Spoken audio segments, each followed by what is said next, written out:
Yes, Sophia start do presentation about Ukrainian country. From where it's her parents. It's the biggest country in Europe. The cities in Ukraine are Kyiv, Ternopil, Kharkiv, Donetsk, Odessa, Chernivtsi, Lviv, and many others. The capital of Ukraine is Kyiv. Dnipro is the biggest river in Ukraine. It goes up to Black Sea. It is 966 kilometers. The countries near Ukraine are Belarus, Russia, Poland, Romania, Hungary, Moldova, and Slovakia. Ukrainian people wear vyshivanki. Okay, now we stop. Can you give questions to your friends? What did you just read? About Sikorsky. Who is? Do you know who is fathers of heliocopters? This is man from Ukrainian. His name is Igor Sikorsky. Do you want to know much more information? Okay. He was born in the city of Kiev, then part of Russia. As a boy, Sikorsky fell in love with the idea of flight and dreamed of making good on Leonardo da Vinci's 16th century design for a rotary wing aircraft. By age 20, he had built his first primitive helicopter, a failure, you could say, to the extent that it could not fly.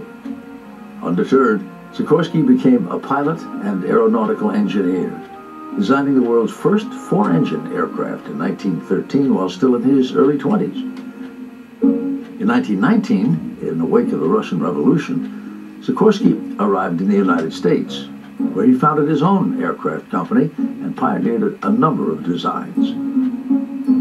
In partnership with Charles Lindbergh, he helped develop Pan American Airways' overseas routes, producing the early models of the Pan Am Clipper, the flying boats that heralded a glamorous new era of air transportation. But through it all, Sikorsky never lost sight of the dream of vertical flight, and in 1940 he piloted the VS-300, the first airworthy one-man helicopter, though hardly the last. Saw the maiden flight of the S-58 Choctaw, which could transport up to 14 people. It became famous under the name Seahorse. One of Sikorsky's most famous helicopters was the S-61. More than 1,100 were built. 1958 saw the introduction of the first Sikorsky helicopter that could land on water. With the Sky Crane, Igor Sikorsky finally ended his active career as a designer, but he continued to serve his company as a consultant for many years. On the morning of October the 26th, 1972, Igor Sikorsky passed away at his home in eastern Connecticut. He was 83 years old.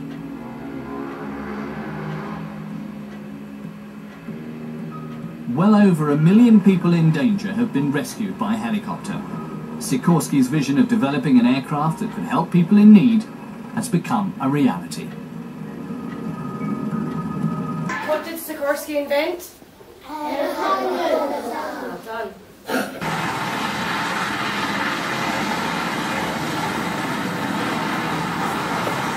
And though Igor Sikorsky died in 1972 at the age of 83, his company goes on,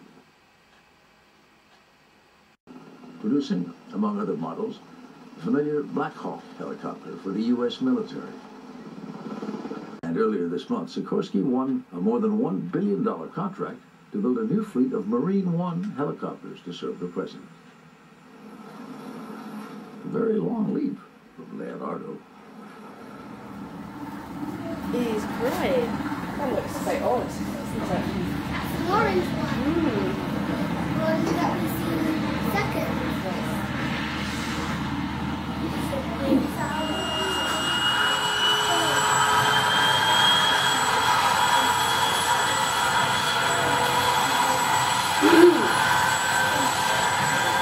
Which is the biggest airplane in the world?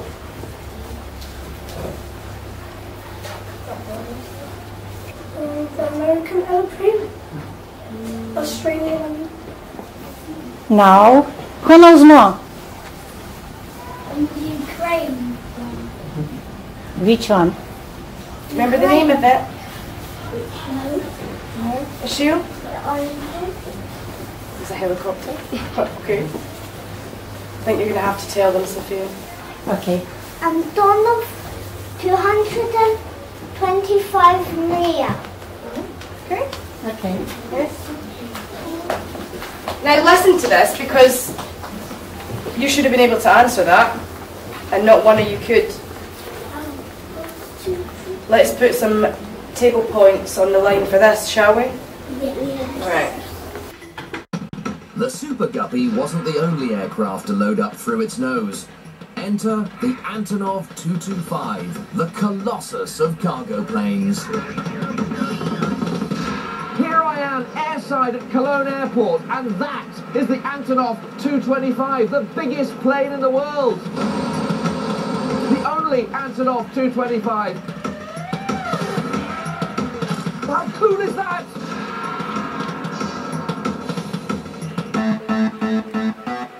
Rather like the Super Guppy in America, this monster aircraft was designed to help with a space program. Except this one was built to carry the Soviet space shuttle on its back. These days, though, it flies civilian missions. In this container is production line equipment for making computer screens. It's heavy, it's got to reach its destination fast, and that's why it's going by air. In just a few hours, this vast cargo will be taking a 7,000-mile journey to Taiwan. The fuel bill alone will be over £80,000. To compare the Antonov's size to the first airmail planes is like comparing a juggernaut to a shopping trolley. It's 84 meters long and over 18 meters high. But the real top trump fact is the Antonov's lifting power. It can carry 250 tons. That's over 10 times more than a Hercules, about 100 times more than a DC-3, and over 1,000 times more than an early biplane. It's the equivalent of about 20 London buses filled with passengers. The plane can carry so much because of these whopping wings. They span a massive 88.4 meters. That's wider than a football pitch. And to get the whole lot through the air, there are 6 of these gigantic jet engines, each the size of a transit van. They're more powerful than the engines on Concorde, and together they produce over 300,000 pounds of thrust. That's what you need to get all that weight into the air. And when it comes down, it needs some serious landing gear. Yeah, a lot of wheels. 32 in total, 4 at the nose, and 7 double wheel sets on either side of the fuselage. A lot of rubber. Once inside the hold, the only thing that gives the game away are the curved walls. Otherwise, it's just a giant flying warehouse. It's over 6 meters wide, over 4 meters high, and at 43.3 meters long, it's longer than the Wright brothers' first flight.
beautifully. Nice and loud. Ukrainian people wear vishvanki and red, black boots.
I show you few video from Mega Marsh, Ukrainian Вишиванок, in London.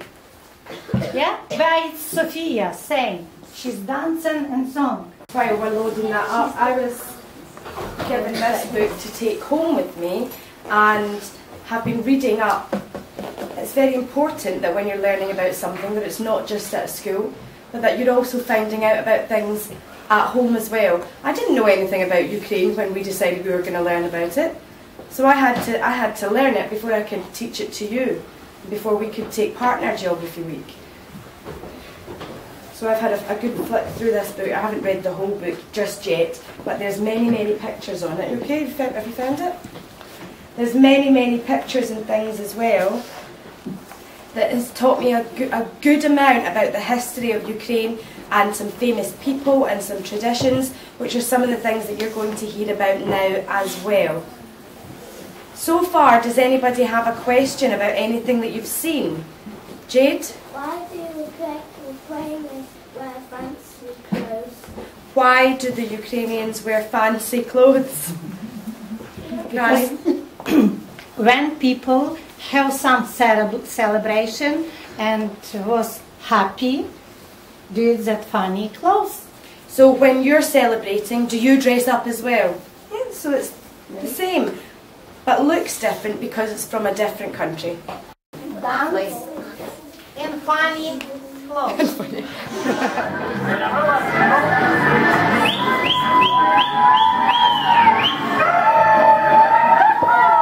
All people who was around won't go to dance and dance together with Ukrainian people.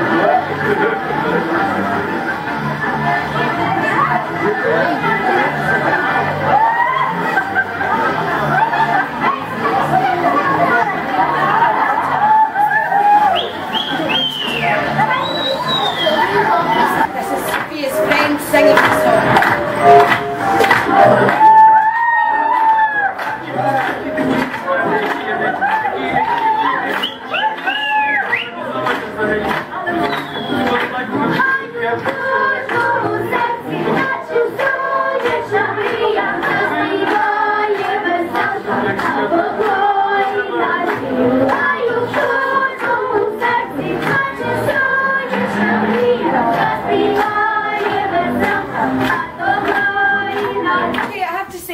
To those of you who are sitting, listening and enjoying yourselves at the minute. Yusuf, if you're not, you can always come out. You don't have to sit up in there.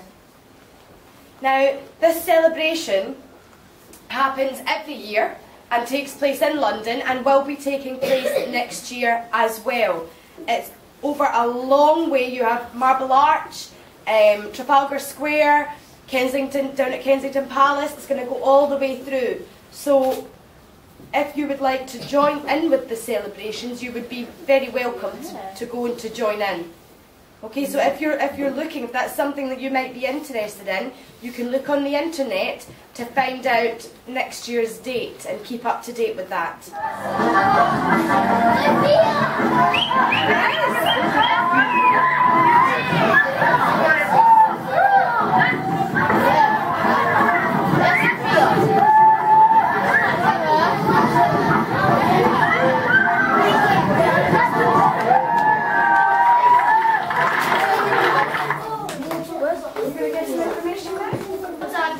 Attentions back up to Sophia now.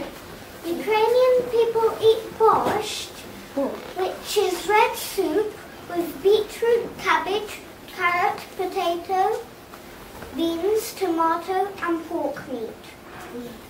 Kapusniak is a soup with sour cabbage, carrot, potato and pork meat. Rosolnik is a vegetarian soup with sour cucumber, potato, carrot, any meat except lamb. Vareniki has cheese, potato, cherry, plum, poppy seeds and sour cream with it. The bread we eat is babka and grey bread. The main course is cabbage rolls with rice, minced beef or bacon inside. Ukrainian people like to drink soured milk. Okay, and Ukrainian people like porridge. Best porridge, name is гречка, yeah? But English name is buckwheat, yeah? It's very, very healthy food and so like special porridge from sweet corn and from many things.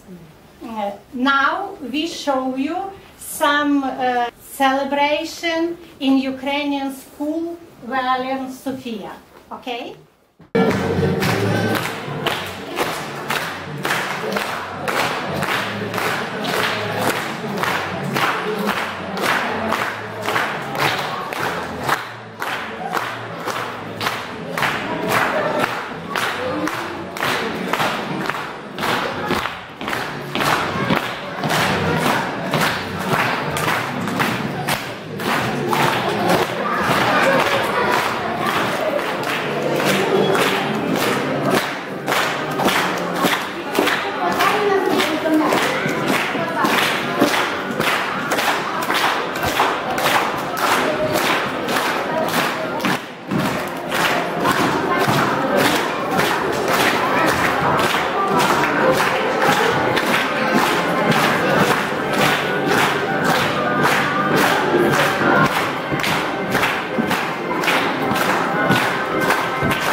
want to prepare a question for Sophia at the end.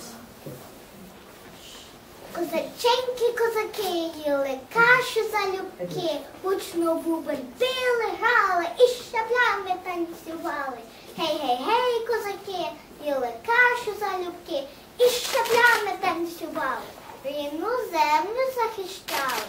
Козаченьки, козаки, свербі ложки й люльки, мали шаблі, цінну річ, рідним домом у лисіч.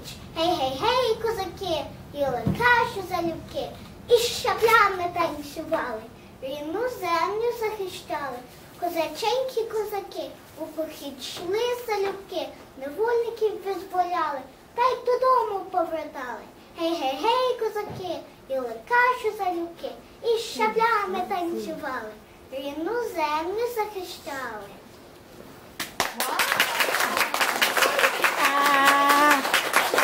Now, Sophia saying a little bit story, what she told. Okay, she's going to tell you what she was just telling you there, okay? It was about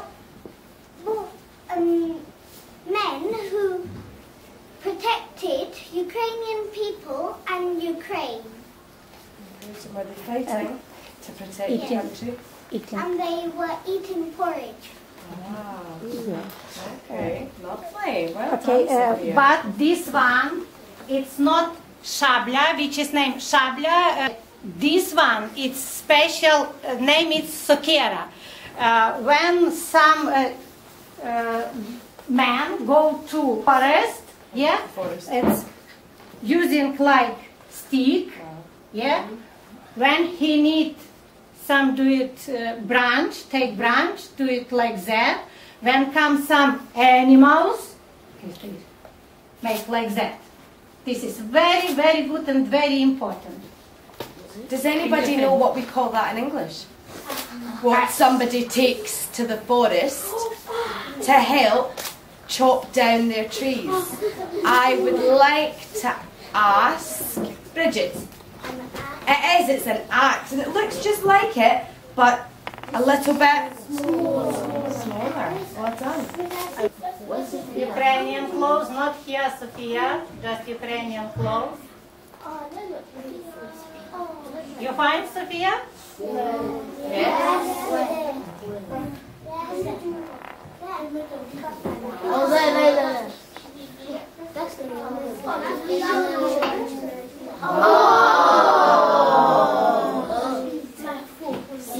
Ukrainian dance. How can he get over there? Jump. I can do that. Please keep your eyes up here, please. Your mouth closed. Boys.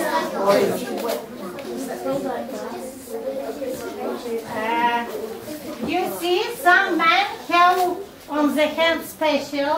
It's shabla.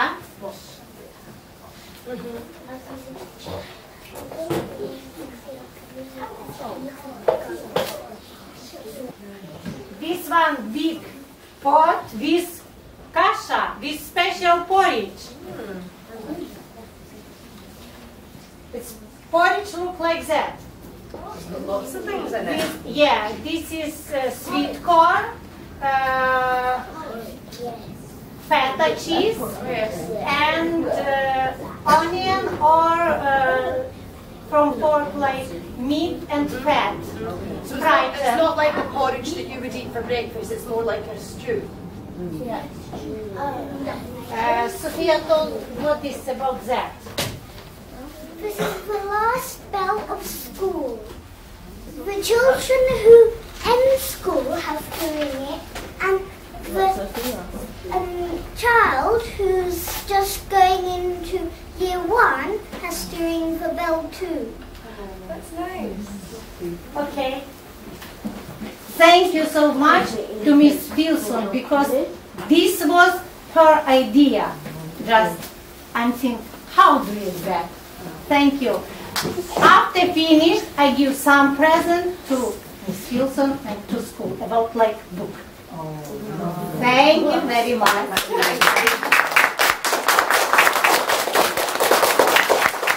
It's like to be there what the dances are like, what the traditional foods are. I think that we have had so much information this morning that my brain is swimming. Is your brain swimming? Yes. Swimming in information, and I'm really pleased that as to how well you have sat down and listened, but more so from my heart, I thank you very much for coming in and sharing this with us. And we've loved it, haven't we, Chalk Hill? Yeah. Can we give Granny a round of applause, please?